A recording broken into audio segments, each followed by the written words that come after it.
All right, what is going on, guys? Welcome back to Rangers Central, and today we are going to talk about Game 50, where the Rangers beat the Colorado Avalanche 2-1 in overtime. A game that made me want to pull my hair out, but for hockey fans, I'm sure it was an exciting one. People are going to be telling their kids about that game, about how, do you remember how Lafreniere buried one blocker side on Georgiev to get the OT winner in that exciting match? And then there's me who's going to be telling my kids when they ask about that game, and I'm going to be like, yeah, I was ripping my hair out during that game, but I digress. We're going to talk about all of it. Before we do, leave a like on the stream if you do enjoy it. Subscribe if you guys are new, especially if you're Ranger fans, and turn on your notifications so you know when I upload or go live. But yeah, I mean, I think what Mika Zibanejad said in the post game pretty much sums up how I feel. And he said, not the prettiest win, maybe, but a gutsy win. That means a lot. And we'll see what that means a lot part. We'll see how that turns into, or how that goes into play going forward, because like I've been saying, actions speak louder than words, and we need to see the Rangers build off of wins like this where they come back late and they end up stealing a win and grabbing the 2 points. They need to actually build off of that and carry momentum into these next games. And this is one where it should hopefully start to build momentum. Granted, there were bad things that happened in this game, but you beat a team that was the Stanley Cup champions 2 seasons ago, and you beat a team by coming back late. That should help you build off of it, but we've seen them before where they build off of, or they, I shouldn't say they build off of it, I mean the opposite, where they come back late in games, Anaheim, and then they lose the next game, San Jose. Also, by the way, I do apologize for going live late. I was at the game. So I apologize for anyone that's going to be mad. And if you're still upset about it, then tough luck. I don't know what to tell you.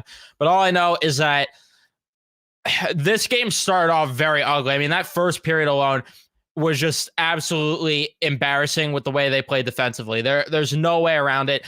The 1-3-1 broken through way too easily. There was a chance right off of the rip, too. Miles Wood had a wide open net, and they ended up missing. Like I said, the 1-3-1. Then you have penalties out the wazoo. Gustafsson went off for a holding penalty. And the Rangers actually did get some chances shorthanded. They didn't end up really getting quality ones or converting, but they ended up getting some chances shorthanded, and they would kill off the first penalty. Kreider had a chance alone, too. But yeah, they were getting the shorthanded looks, and the problem is they weren't getting the looks at 5v5 or just in general outside of that. Kakko, you had to miss a wide open net, and then he took a tripping penalty. That can't happen. Things like that cannot happen. And then they had more shorthanded chances, but Colorado, good on the Rangers for killing the penalties. Colorado was also missing the net a lot. There was another one where Lehkonen had a wide open net. He fanned on that, but the Rangers had their share of wide open net misses, which we'll talk about that. Like I said, the Kakko one there too. Then you had Miller and Rantanen get to a scrum. Rantanen takes a cross-checking and gets a roughing, and then Miller got a roughing as well for that. Love to see Keandre Miller actually playing physical. I would like to see him do that going forward, because that's the type of play that they need from him going forward. But yeah, Keandre Miller, good to see that. And he was even chirping Rantanen when he was in the penalty box, which I liked as well. But it would end up being 1-0 for the Avalanche later on in the period. The 1-3-1 just completely broke it through. And Keandre Miller, who I just hyped up, did make a bad play in that during that goal. He jumps up way too much, tries to pinch in way too much. And then you have Barclay Goodrow, too, getting flat-footed. Brain Schneider not making a strong effort there on defense. Just embarrassing. And that effort, that period, the score did not indicate how that was. Jonathan Quick, which we're going to talk more about him, he made big saves in that period, but second period he had to make way more. But he made big saves that period. They really didn't get a lot going offensively. Their offensive chances were a lot of one-and-done opportunities, and it annoyed me. Throughout the entire night that continued to happen. It was the entire night where Georgiev's rebound control was quite frankly dog shit, if I'm being honest. Georgiev's rebound control was awful, and the Rangers did not capitalize on that enough, as much as they should have. His rebound control was all over the place. You saw it late in the game where there was one that hit his glove and he's bobbling it. He can't hold it in. They need to get that. And the forecheck too was just non-existent there. And then the second period, though, was even worse. The second period got quite literally nothing going offensively. They had one high danger chance, and I'm pretty sure it was Kreider fanning on a chance. And the only other chance they really had was like Blake Wheeler had a shot that was denied. But I expect that when you're making it very easy for Georgiev to save there. And I didn't like, too, how much Laviolette was trotting the fourth line out against Colorado's top line at times. I didn't understand that move at all. They were getting grilled out there. Adam Fox at one point in the second period just gets dummied in the corner, and then Pitlick gives the puck away. All of a sudden, McKinnon and that line just getting going.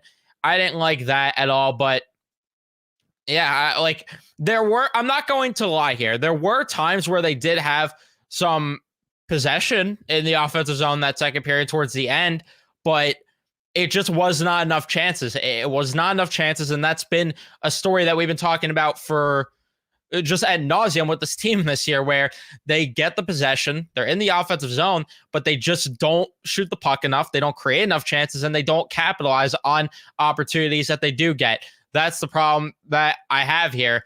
And then the third period, though, was definitely the Rangers' best period of the night, and it was solid. It was solid. I'm not going to lie. I like the third period quite a bit. I didn't like the fact that when they did allow chances, like I know I'm gonna be the asshole to say it. I did not like in the third period when they did allow chances. It was quite noisy, the chances that they allowed in that third period. It says they allowed one high danger chance. It felt like Colorado only had like a couple chances that period. Yeah, they had 7 shots on goal that period. It felt like they had more. It felt like they had a lot of noisy chances at points when they were getting them in the third period. But the Rangers, they started to generate some chances late. Like first, it was still the possession stuff, and it was just like, what are we doing here? And then, the McKinnon chance, by the way, I think was the one high danger chance for Colorado. McKinnon, another one where he just absolutely grills Zach Jones. He did that a lot tonight. But then the Rangers later on, Artemi Panarin would fire a puck on goal, and it was just a weird one. He's just skating towards the top of the offensive zone. He would fire one on goal. He roofed it. That tied the game up at 1. And Rantanen then had a chance late in the slot. That got denied. But again, like that third period, I thought it was okay. I thought that they could have generated more considering the possession that they had. Again, they just didn't test Georgiev enough. They didn't. Georgiev stinks. Let's be honest here. That dude should not have been in the All-Star game. Let's be honest. There's a reason the Rangers didn't get much for him. He sucks. He blows. We're not going to sugarcoat it, but you got to take advantage of that, especially with that type of possession. You got to take way more advantage of that. And the defense needs to just be a lot better. And even in overtime, we saw it too. I did not like the way overtime started. I like the way it ended, but I did not like the way it started, where they allowed just quality chances. McCarr fired wide on chance, and then Quick had to make a huge stop on Devon Toews. But the Rangers would get some chances, and they would get in the offensive zone, and Lafreniere would fire one on goal, and that goes into the back of the net. Jonathan Quick, too, getting an assist on that. Look at that. You take that. But I don't know. I can't be satisfied enough. I get that people are going to say to be satisfied, they won in overtime against the Colorado Avalanche, but the defensive effort still needs to be a lot better. But again, prove me wrong, and go into next game and show me that you're building off of that late comeback win. Show me that you're building off of that. The one thing that I could say that is a positive in this game is that outside of Panarin, by the way, showing the league why he should be the MVP and why he should get Hart Trophy votes. And I know he's not going to get enough, and I know that he's not going to win it. I get all that, but in my opinion, he definitely needs to be. He needs to be a finalist at the very least. He needs to be. The way that this guy has completely changed the dynamic of the Rangers. You could argue he changed that game for the Rangers, because all of a sudden he scores the goal and the Rangers are like, oh, we could shoot the puck now. And then they start actually generating a couple more chances. So again, Panarin, he has been the MVP in my opinion. But outside of that, the point that I was trying to make, if you want a positive, Mika Zibanejad definitely he definitely had a better effort than he's had recently. There was a chance he had late in the third where he had a chance in the slot that he couldn't capitalize on, but Zibanejad looked a little bit better. I'm not going to say that he had a great game, but I did like his game compared to what we've seen recently. So, and I like this post-game quote, so I'll build on it. I felt his line mates dragged him down, though. Blake Wheeler. Need I say more with him? Need I say more with Blake Wheeler? But yeah, like the fourth line was really my biggest issue with tonight. The fourth line was not good. Gustafsson had another rough night. Fox had another rough night. Lindgren had a shaky night, but he did cover up for a couple mistakes that Fox made, in my opinion. There was a couple mistakes that he made that Lindgren covered up for. The second line didn't really even get going too in this game, which is what's crazy. Second line did not get going that much. I thought the third line was better than what the charts indicate, especially Will Cooley specifically. I didn't like Kakko's game. Cooley towards the bottom. I don't agree with that. I thought Will Cooley had a very good game, but the main star of the game is Jonathan Quick. He stole the game. He stole the 2 points for the Rangers in this one, and it's that simple. It's that simple. The Rangers do not win this game if it's not for Jonathan Quick standing on his head. They don't even get a point because Colorado wins in regulation if he doesn't stand on his head. So Jonathan Quick, star of the game. I don't know. I need to see more. I need to see more. That's just me. But I know people will say otherwise. I'm not going to tell you how to feel. But all I know is that you shouldn't tell me how to feel, and I've just seen the movie too much. That's my issue. I've seen the movie too much to get roped back in yet entirely. So we'll see.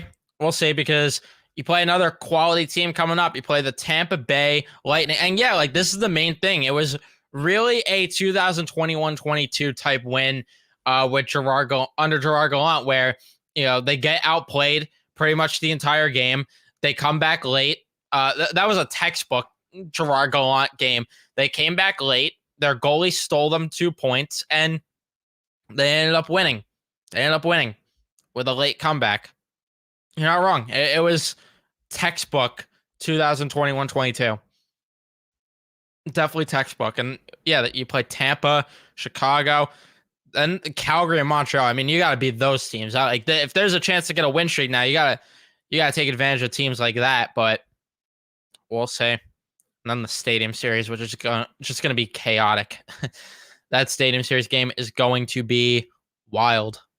It's going to be wild. But let's see what you guys have to say in the chat. I'm curious. Quick straight up stole this game for the Rangers, and he should play more, allowing Igor to take his time and find his game again. That I agree with too. Valaket was mentioning on the post game that it should be Jonathan Quick's net, and people are mad about that. Why? Why are Jonathan Quick's the hot hand? Yeah, ride with Jonathan Quick for now. I don't see the issue.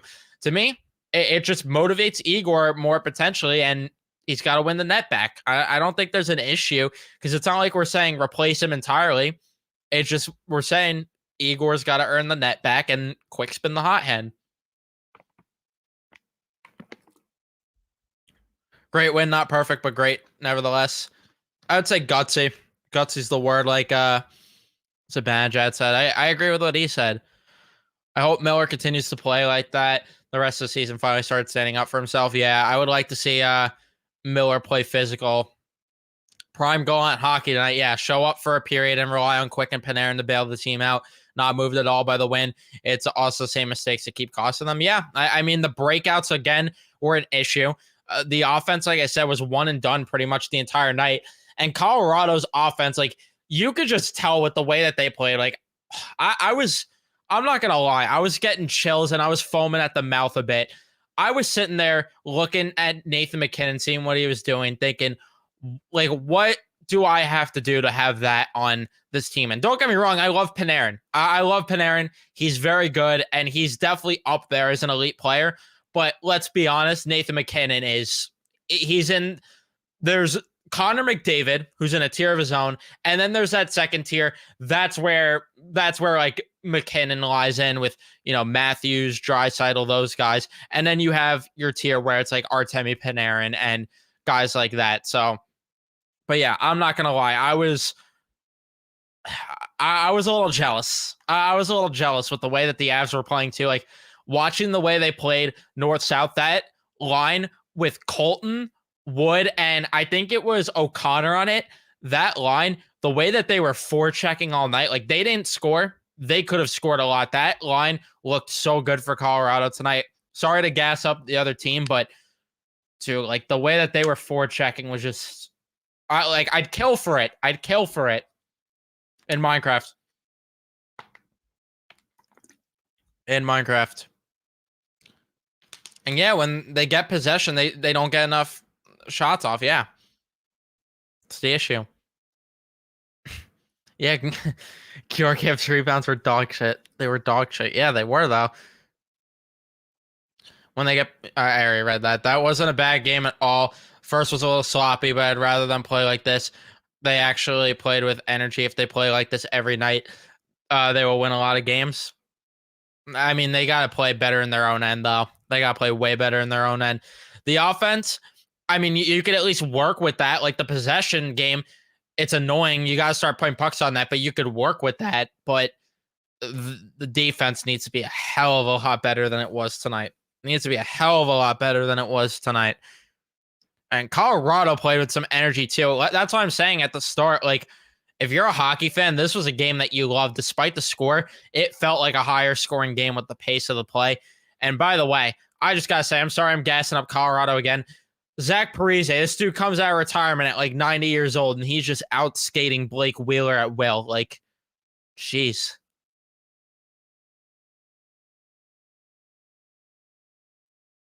And yeah, it doesn't matter if you're just going to shoot at Georgiev's chest. Yeah.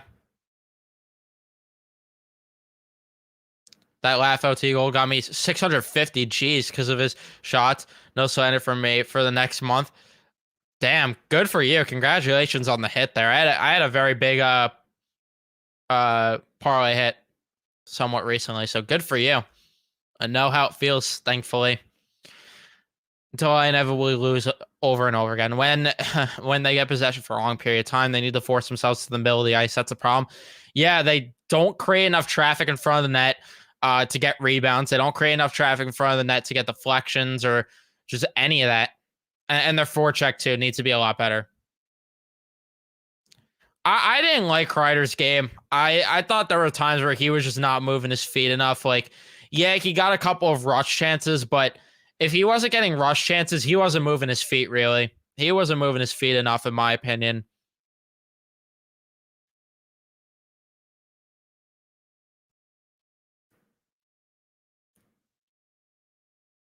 I don't know if I agree with that. The shots don't really indicate how that was.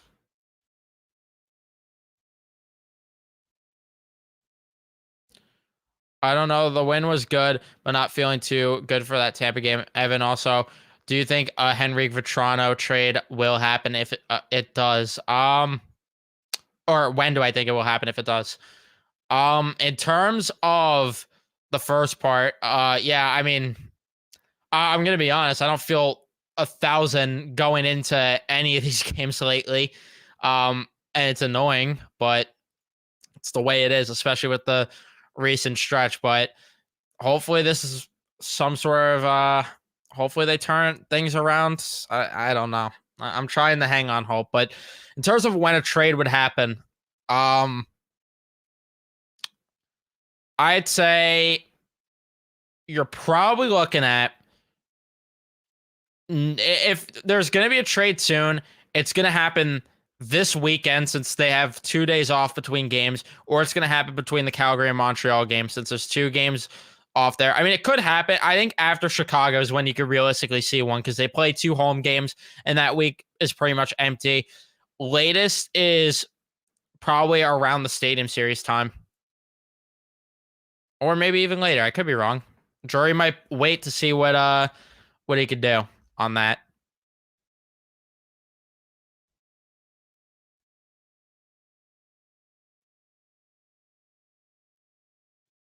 Yeah, Quick was the number 1 star. They skated with them and defended pretty well against an offensive juggernaut, but it's obvious they need They're missing pieces. 2093 need a line mate. I still feel those two need to be broken up. I don't think they should be playing together at all. But I don't know. I didn't like the way they defended, but I do like. I liked their offensive game late, and I like their possession. But again, they need to start doing stuff with the possession.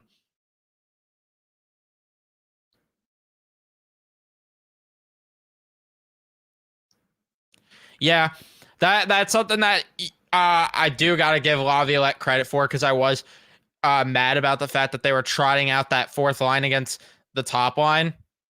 But yeah, the matchup change definitely made a big difference. The matchup change made a huge difference in the Rangers win because it was terrible watching the fourth line out there against Nathan McKinnon and crew. And yeah, the officiating was garbage too. That Lafreniere tripping call. What was that? What was that?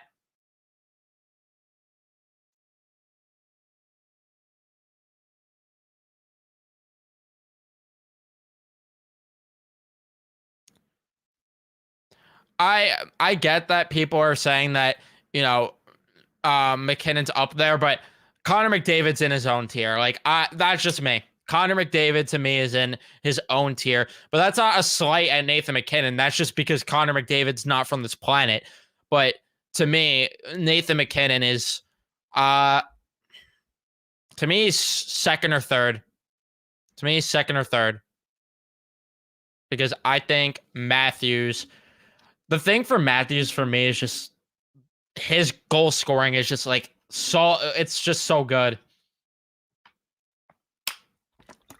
But I get that McKinnon is more of the well-rounded player, if you will say.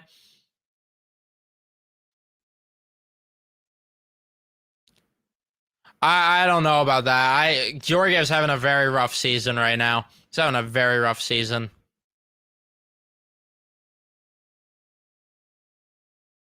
Take Parise to score tomorrow versus New Jersey.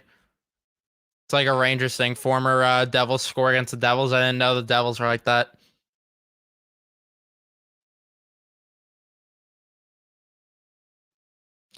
Rangers should not get Henrique. I don't think they should either. But again, if it's in a package with Vetrano, then I'm not complaining. And yeah, I want Boone Jenner. I want Boone Jenner too. Yeah, I agree. They lose this game with Igor in net. Yeah, I agree. I yeah, I think Kako gets moved. Like we're seeing so many reports about it already, and then outside of that, it's like one of the only ways they could really clear extra cap if they wanted to.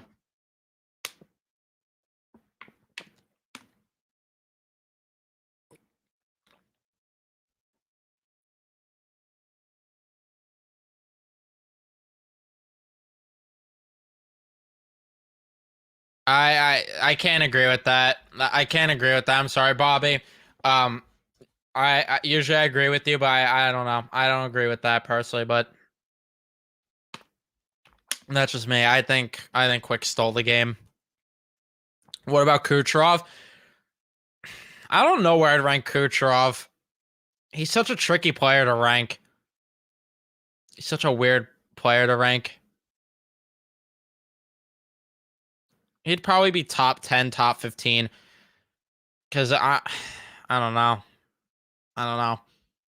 There are some guys I won't lie that I do have some personal biases for. Like Matthew Tkachuk is a guy that I have bias for. Matthew Tkachuk.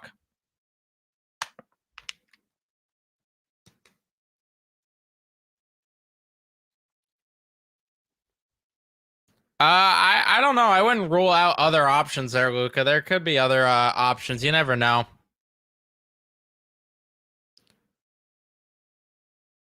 Yeah, I've been beating the Nick Dowd drum. I'd be cool with Boone Jenner. I'm not so much on the Yanni Gord train, but I if it happens, it happens.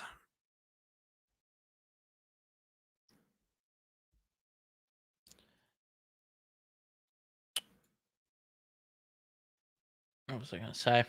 I don't even remember there. Yeah. I thought Miller and Schneider were good together. I thought they were okay. I liked the physicality Miller played with. Like that was different, but I still think that as a whole, the team needs to be better defensively. Needs to be a lot better defensively, especially the fourth line. That fourth line defense was embarrassing until the matchup switch. But I'm glad there was an adjustment made. Yeah, Novak. Eberle's the guy that I want. Like I love Vetrano, but if it's between Vetrano and Eberle, I want Jordan Eberle on this team. I want Jordan Eberle on this team badly. I would do some messed up things for Jordan Eberle to be a Ranger.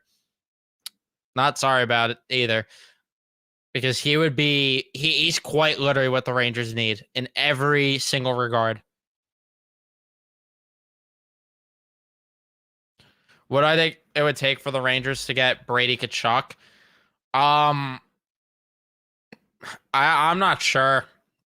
I'm not sure. It would be a big package though. Like they would not settle for peanuts. That would be a very big package.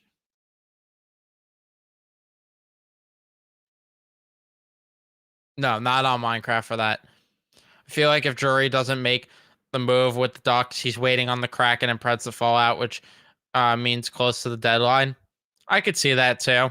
I could see that.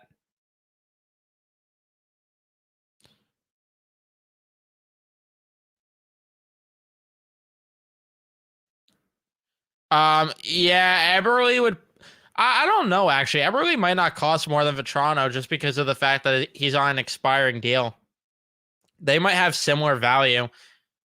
If not, Eberle might have less, honestly, just because of the fact that he's a UFA after the year. But I could be wrong. I could be wrong. Rangers.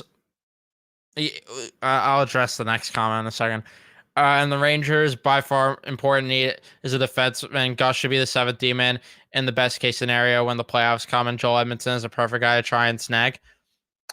I'm not too sure about Joel Edmondson. I'd have to dive deeper into him. Last I looked, I was not really. I don't know. I wasn't moved by Joel Edmondson, but yeah, like I don't know. I'm not. I don't know if I'm a Joel Edmondson guy, but I do agree that Gustafsson being the seventh defenseman in the playoffs would be best case scenario. Yeah, Gaudreau's unplayable at this point. Yeah. I am not too sure about Edstrom. I think he is still hurt though. Yeah, it really would cost less since he's a UFA. Yeah.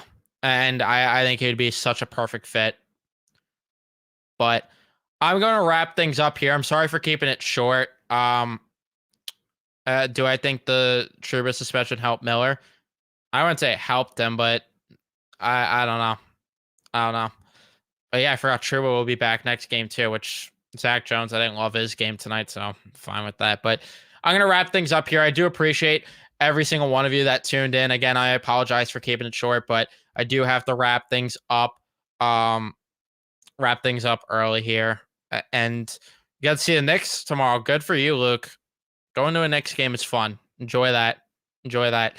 I thought about going tomorrow, but then I ended up deciding to go to this game tonight. So that's not going to happen. It's not going to happen. But thank you guys so much. Don't forget to leave a like if you have not already. Don't forget to subscribe if you haven't already. Turn on your notifications too. We're on the road to 2K subs. So definitely tell a friend, tell a dog, tell a cat, tell your parents, tell your brother, tell your sister, tell your uncle, tell your cousin, tell whoever, and get the word out. And let's get to 2K subscribers soon. So thank you so much. And no, 30 minutes, Mike. 30 minutes. 30. I said I'd go a strong 30, which is why I'm stalling things out. Now we went a strong 30. So I appreciate all of you guys that tuned in. And I'll see you guys in the next one. Let's go, Rangers.